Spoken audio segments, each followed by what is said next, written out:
रामचरितमानस अयोध्या कांड।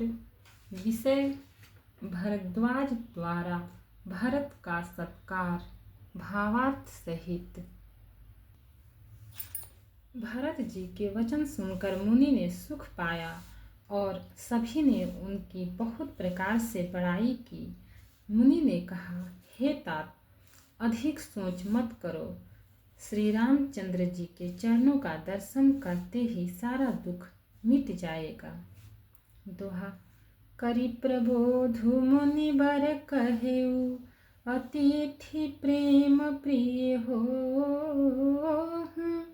कंद मूल फल फूल हमा, देहि लेहु करि छोहु। इस प्रकार मुनि श्रेष्ठ भरत जी ने उनका समाधान करके कहा, अब आप लोग हमारे प्रेम प्रिय अतिथि बनिए और कृपा करके कंदमूल फल फूल जो कुछ हम दें स्वीकार कीजिए। सुनि मुनि बचन भरत ही सोचु, भयउ कुअवसर कठिन संकोचु। जानी गरुई गुर गिरा बहोरी, चरण बंदी बोले कर जोरी। मुनि के वचन सुनकर भरत के हृदय में सोच हुआ कि यह बेमौके बड़ा बेढब संकोच आ पड़ा। फिर गुरुजनों की वाणी को महत्वपूर्ण आदरणीय समझकर चरणों की वंदना करके हाथ जोड़कर बोले, सिर धरियाय सुकरिय तुम्हारा, परम धर्म यहु नाथ हमारा। भरत बचन मुनि बर मन भाए, सुचि सेवक शिष निकट बुलाए। हे नाथ, आपकी आज्ञा को सिर चढ़ाकर उसका पालन करना यह हमारा परम धर्म है। भरत जी के ये वचन मुनि श्रेष्ठ के मन को अच्छे लगे। उन्होंने विश्वास पात्र सेवकों और शिष्यों को पास बुलाया।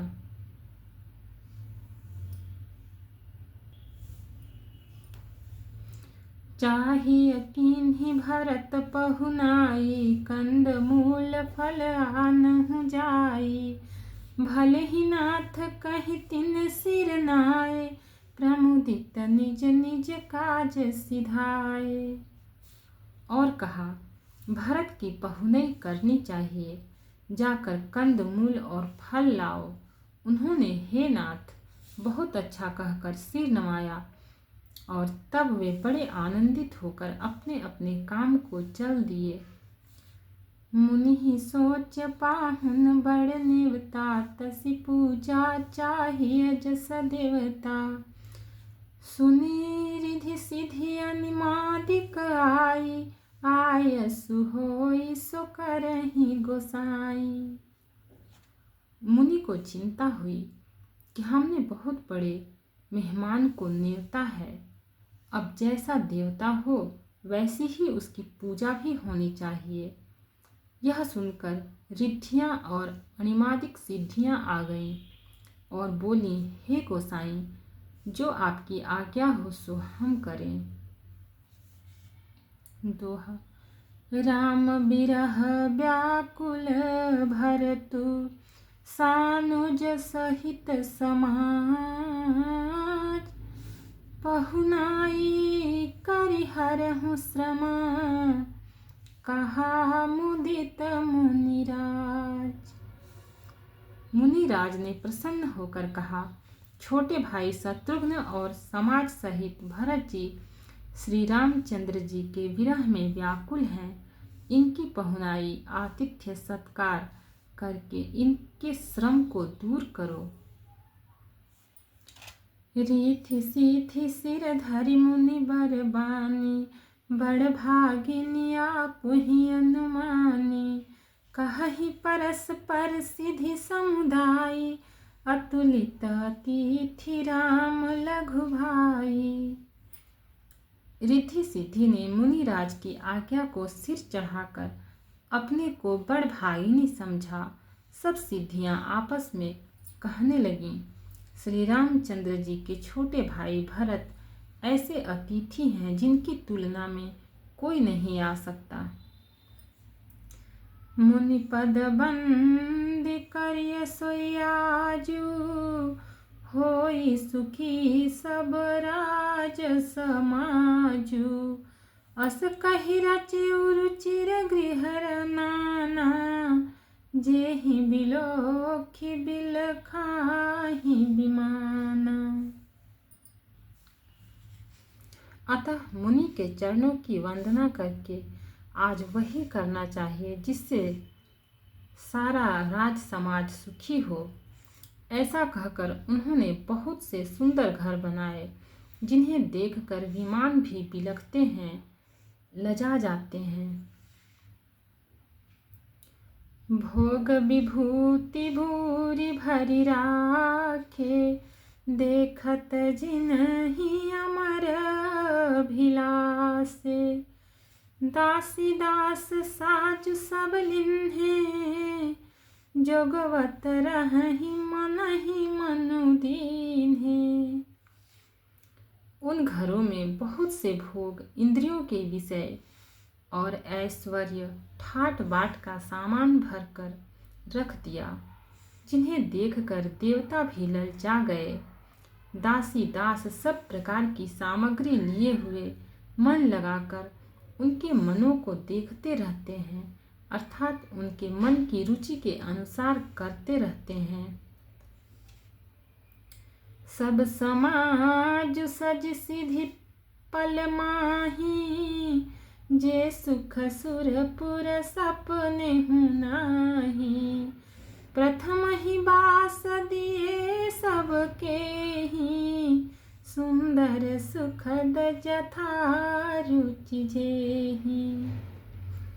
जो सुख के सामान स्वर्ग में भी स्वप्न में भी नहीं है, ऐसे सब सामान सिद्धियों ने पल भर में सज दिए। पहले तो उन्होंने सब किसी को जिसकी जैसी रुचि थी वैसे ही सुंदर सुखदायक निवास स्थान दिए। दोहा। बहुरी सपरिजन भरत कहू, ऋषियस आय सुदीन। विधि विस्मय दायक विभवा, मुनि बर तप बल कीन।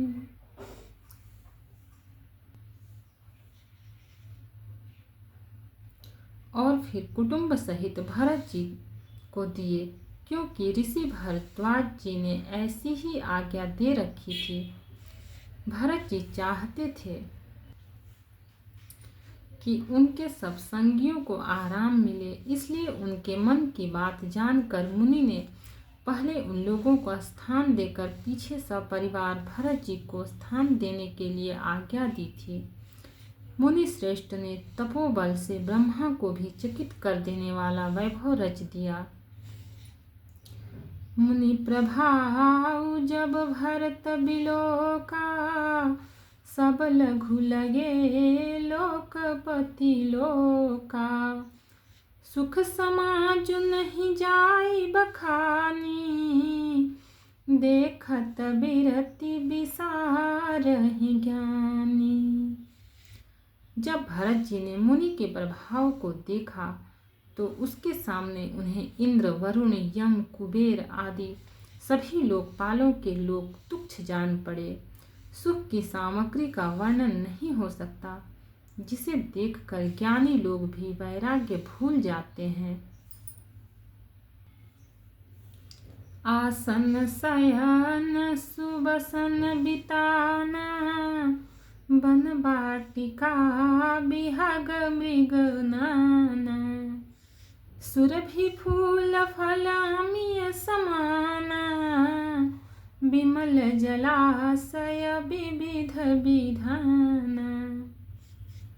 आसन, सेज, सुंदर वस्त्र, चंदोवे, वन, बगीचे, भांति भांति के पक्षी और पशु, सुगंधित फूल और अमृत के समान स्वादिष्ट फल, अनेकों प्रकार के तालाब, कुएं, बावली आदि, निर्मल जलाशय, असन पान सुचि अमी अमी से, देखी लोग सकुचात जमी से। सुर सुर भी सुर तरु सबहि के, लखी अभिलाष सुरेश सची के। तथा अमृत के भी अमृत सरीखे पवित्र खान पान के पदार्थ थे, जिन्हें देखकर सब लोग संयमी पुरुषों विरक्त मुनियों की भांति संकुचा रहे हैं। सभी के डेरों में मनोवांछित वस्तु देने वाले कामधेनु और कल्पवृक्ष हैं, जिन्हें देखकर इंद्र और इंद्राणी को भी अभिलाषा होती है, उनका भी मन ललचा जाता है। ऋतु बसंत बह त्रिविध बयारी, सब कह सुलभ पदारथ चारी। स्त्रक चंदन बनितादिक भोगा, देखी हरस विस्मय बस लोगा। वसंत ऋतु है, शीतल मंद सुगंध 3 प्रकार की हवा बह रही है। सभी को धर्म अर्थ काम और मोक्ष चारों पदार्थ सुलभ हैं। माला चंदन स्त्री आदि भोगों को देखकर सब लोग हर्ष और विषाद के वश हो रहे हैं। हर्ष तो भोग सामग्रियों को और मुनि के तप प्रभाव को देखकर होता है, और विषाद इस बात से होता है कि श्री राम के वियोग में नियम व्रत से रहने वाले हम लोग भोग विलास में क्यों आ फंसे। कहीं इनमें आसक्त होकर हमारा मन नियम व्रतों को न त्याग दे। दोहा। संपत्ति चकई भरत चक, मुनि आयस खिलवार। तहिनि से आश्रम पिंजरा, राखे भाभिनुसार। संपत्ति भोग विलास की सामग्री चकवी है और भरत जी चकवा हैं, और मुनि की आज्ञा खेल है, जिसने उस रात को आश्रम रूपी पिंजड़े में दोनों को बंद कर रखा, और ऐसे ही सवेरा हो गया। जैसे किसी बहेलिए के द्वारा एक पिंजड़े में रखे जाने पर भी चकवी चकवे को रात को संयोग नहीं होता, वैसे ही भरत जी की आज्ञा से रात भर भोग सामग्रियों के साथ रहने पर भी भरत जी ने मन से भी उनका स्पर्श तक नहीं किया। मास पारायण 29वां विश्राम। किन्हनिमा जनु तीरथ राजा, नाई मुनि सिरु सहित समाजा। ऋषि आयसु आशीष सिर राखी, करी दंडवत विनय बहुभासी। प्रातःकाल भरत जी ने तीर्थराज में स्नान किया और समाज सहित मुनि को सिर नवाकर और ऋषि की आज्ञा तथा आशीर्वाद को सिर चढ़ाकर दंडवत करके बहुत विनती की। पथ गति कुशल साथ सब लीन्हे, चले त्रिकूट ही चितु दीन्हे। राम सखा कर दीन्हे लागू, चलत देह धरि जनु अनुरागु। तदंतर रास्ते की पहचान रखने वाले लोगों, कुशल पथ प्रदर्शकों के साथ सब लोगों को लिए हुए भरत जी चित्रकूट में चित्त लगाए चले। भरत जी राम सखा गुह के हाथ में हाथ दिए हुए ऐसे जा रहे हैं मानो साक्षात प्रेम ही शरीर धारण किए हुए हो। नहीं पद त्राण शीस नहीं छाया, प्रेम नेम व्रत धर्म माया। लखन राम से पंथ कहानी, पूछत सखी कहत मृदुबानी। न तो उनके पैरों में जूते हैं और न सिर पर छाया है।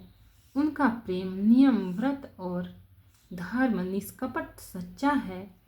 वे सखा निषाद राज से लक्ष्मण जी, श्री रामचंद्र जी और सीता जी के रास्ते की बातें पूछते हैं और वह कोमल वाणी से कहता है, रामबास थल बिटप बिलोके, उरे अनुराग रहत नहीं रोके। देखी दसासुर बरसहि फूला, भाई मृदु महिम गुमंगल मूला। श्री रामचंद्र जी के ठहरने की जगहों और वृक्षों को देखकर उनके हृदय में प्रेम रुके नहीं रुकता। भरत जी की यह दशा देखकर देवता फूल बरसाने लगे। पृथ्वी कोमल हो गई और मार्ग मंगल का मूल बन गया। दोहा। किए जाहि छाया जलद, सुखद बहई बरबात। तस मगु भय उन राम कहा, जस भा भरत ही जात। बादल छाया किए जा रहे हैं। सुख देने वाली सुंदर हवा बह रही है। भरत जी के जाते समय मार्ग जैसा सुखदायक हुआ, वैसा श्री रामचंद्र जी को भी नहीं हुआ था। भक्त और भगवान की जय। चैनल को लाइक, सब्सक्राइब और शेयर करें। कमेंट में जय सिया राम लिखें। इसके आगे का पार्ट आगे का एपिसोड में मिलेगा।